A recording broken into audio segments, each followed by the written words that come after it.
बिस्मिल्लाहिर्रहमानिर्रहीम। दोस्तों वेलकम करता हूं आपको मेरे चैनल अहमद हेल्थ टिप्स में। दोस्तों आज की हमारी जो वीडियो है वो है मोटापे के ऊपर।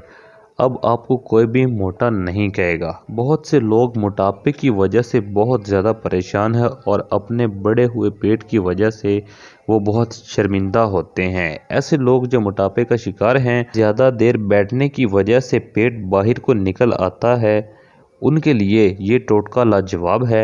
लहसुन और अदरक को खुश्क करके हम वज़न पीस लें और उनकी चने के बराबर गोलियां बनाकर रख लें।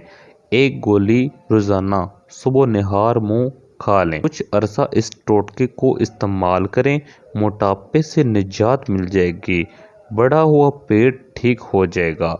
दोस्तों आपकी तमाम तर प्रॉब्लम और तमाम तर जो ये मसाइल हैं पेट बढ़ने की वजह से, वो आपके दूर हो जाएंगे।